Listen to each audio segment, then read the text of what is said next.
What's going on, everyone? It's Tyler McKinney back here again, and today we're going to get back into the XFL. If it's your first time here, hey, glad to have you. If you're a return viewer, thank you for coming back, and thanks for watching more videos. And if you haven't yet, please consider subscribing. All right, let's not waste any more time. Today we're going to be looking at the Houston Roughnecks, and we're going to be looking at June Jones's coaching staff and what he's put together. Pretty much all you really need to know is that there are a whole bunch of guys that have coached with him before, and he's getting the whole band back together. They're going to do it one more time, and that's with the Roughnecks. That's pretty much it. Now, let's go ahead and let's dive into that a little bit, because I think we can make it a little bit more interesting than that, and I think we can dive in and get a little bit more information out of what all is going on here. So let's go ahead and let's start off with the man himself. That's right, the June Jones. And June Jones, he is a guy, he came to fame. He took a kind of a not great Y team, took them all the way up to an almost undefeated season. And if you remember, he had Colt Brennan as his quarterback, and they just lit up the football world with this little thing called the run and shoot.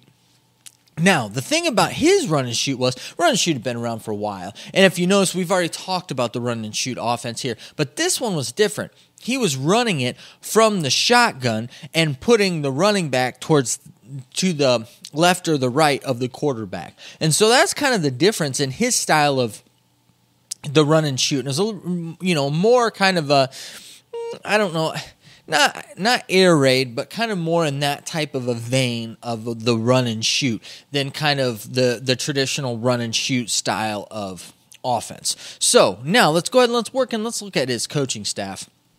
First off, we had Chris Miller. Chris Miller is going to be his offensive coordinator. And if you know who Chris Miller is, he was the guy, he was part of that Arizona Cardinals team that went to the Super Bowl. They had Kurt Warner on the team, and those good years. So he was part of that whole putting together that whole passing attack. And so I think that we're going to kind of see some of the stuff. But then again, Chris Miller is another guy who has ties, and he coached for Jones. So he is a student of Jones. John Estis is going to be the lineman coach. He was a lineman for him, and then he coached for him. And, he's been coaching for him. So the nice thing that I like about him is he's a guy that's grown up in the program, right? So as we're looking at this, we're looking at the offensive line. And really the big thing that sets apart some of these guys is, and you saw it in the AAF, if you need time for the quarterback to get the ball out, I don't know if they're going to really have a whole heck of a lot of time. Now, maybe it might be different than the AAF. The AAF, the line play was terrible. The defenses were just going all over the place. I mean, they really needed to have that rule where they can only rush one, they could send one guy in on a blitz, a play, because the defenses were just, especially early on in the season, were just wreaking havoc on the offenses. So having a guy like John is good because he comes from a smaller school and learned how to run the offense from a smaller school standpoint. So they're already going to be used to playing against guys who are bigger, faster, and stronger, and having to make up for it. So I think that's huge. And then put that together with Chris Miller, who is a guy who's used to running, a quick offense, getting the ball out quick, making quick decisions, having quick quarterbacks in that. And we'll look into their actual player personnel another time, but you're going to see a trend here. AJ Smith, receivers coach for Jones. And you'll notice, we got Wes Son, running back coach, coached for Jones. Dan Morrison, the quarterbacks coach for Jones. And so, these guys he's been taking with him, kind of as he's gone. So this offense has kind of evolved with them as they've gone. So as we're looking at this offense, and as I'm looking at it, there's no tight ends coach. Why? Because he doesn't really use a tight end. What do you need a coach for if you're not using it? The other thing that we don't have is we don't have a special teams coach, which is quite interesting. So I don't know if he's going to run the special teams or one of his coordinators going to run the special teams. I don't know, but I would think that you're going to need somebody to run the special teams. But then again, we don't have that position here. But hey, we'll see what happens. But the thing I like is they're guys that have worked together before. They know the system. They know how it's supposed to run. The question that I have is whether or not they're really going to be any good. The reason why I say that is because he just got done coaching the Tiger Cats, and they were just kind of about a 500 team. And it was okay. I just don't know when they get into this thing if they can actually evolve and evolve the offense into something that's a little bit more modern and that's going to work on this level of play. I don't know. I really feel like this is going to be one of these offenses that's just going to be hit and miss. I don't know. I don't have a lot of confidence in it, but who knows? These guys could be bringing in these, these new things that they learn being in the CFL and in the Canadian Football League. So we'll see what happens. Maybe they bring in some new wrinkles and some new stuff, and add in kind of some modern RPO type of things to their run and shoot type of offense. Now, granted, I know that it kind of has some of those flavors to it already, but. I don't know, or maybe some, air raid, elements to modify it. But definitely, they're going to be running fast-paced offense, and they're going to be slinging the ball around too. So it's going to be fun. It's going to be exciting, and it's going to be one of those things to where it's going to be you're not wanting to pull your eyes away from the TV. All right, let's look at the coaching staff on the defensive side. And really, he's only got 3 guys there.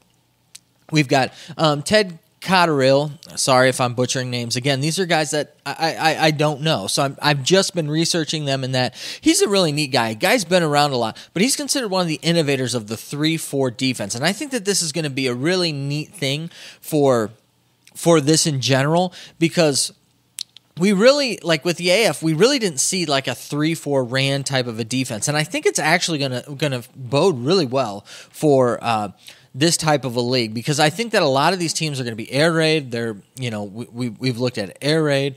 They're, got a lot of Canadian football influences. They're, run and shoot. A lot of it's fast-paced offense styles, and I think the 3-4 is really set up for that, to have that extra linebacker in there, or that extra safety or back if they're going to run a lot of nickel, and that to give them the opportunity to kind of hit those extra wide receivers and, those extra guys in space. So I think that would be really neat, but he's going to probably be running that. We got Darius Bell. He was a defensive back for Jones, then came on and started coaching for him, and he's the defensive backs coach. Nothing against him, nothing with it, but that's kind of his story. Younger guy. And then we got Tom Mason, who's going to be the linebackers coach. And the thing that's interesting about Mason and, Ted Cotterill is that both of them were coaching in the AAF. I think Cotterill was a linebackers coach for the Birmingham Iron, and I think Mason, let me check here real quick. I'm pretty sure Mason was with the Memphis Express, so he was their linebackers coach. So bringing both of these guys on, and again, both these guys coached with June Jones before. And so I think that that's going to be good. And like I said, they're pretty much going to be running a 3-4 defense, which I think is going to be a little bit easier and better for them, because the guys that they're going to be running are going to be linebackers and DBs. So, if their offense does come off quick, it's not going to be as big of a deal for them, because they're not going to be as fatigued as quickly. And with the defensive line too, they might be able to like rotate some guys, in and out, and get fresher guys in there, because there's not as many of them that have to cover that stuff. So it'll be interesting to see what happens. But that's pretty much what I'm looking at. And if you can tell, I've been talking about a trend that's really been happening with this league. The XFL, they're really trying to make it to be exciting, fast-paced football that you do not want to miss. They're trying to make it a pretty much 2.5-hour segment of your life where You do not want to remove your eyes from the TV, not because it's your favorite, team. Granted, I think we're going to get into these guys. I think they're going to become guys that are going to kind of start to develop some names. We're going to start to get to know them. There is that, but you're never going to know when the next play is just going to be a big one to break. I really believe that that's what's going to be happening with this league. I think they're going to be scoring you're going to be looking, probably somewhere around 70 points a game, 38, 35, something like that. Again, it might not be that exact score because obviously their scoring system is a little bit different in the way that they do points and that, so it's not going to be, a nice even round 7s and 3s.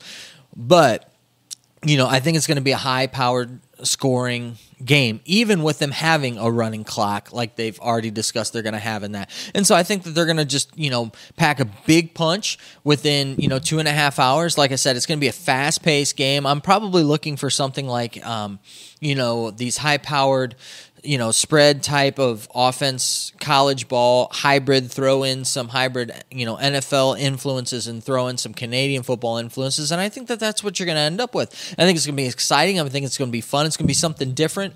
And yeah, it's going to be must watch.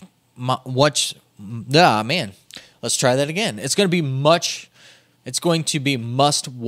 TV. That's what it's going to be. That's what I think. But anyways, the Roughnecks, that's what I think. I think they're going to be a team that's going to be about 500. I think they're going to beat some teams that maybe they're not supposed to beat and possibly blow them out. And I think they're going to get blown out by some teams when, you think that they're going to win, and they're pretty much going to end up about 500. That's just kind of my thoughts. I don't think that they're going to make the playoffs. I think that they'll probably be the third best team out there in the West, but those are just my thoughts. But the question is, what do you think?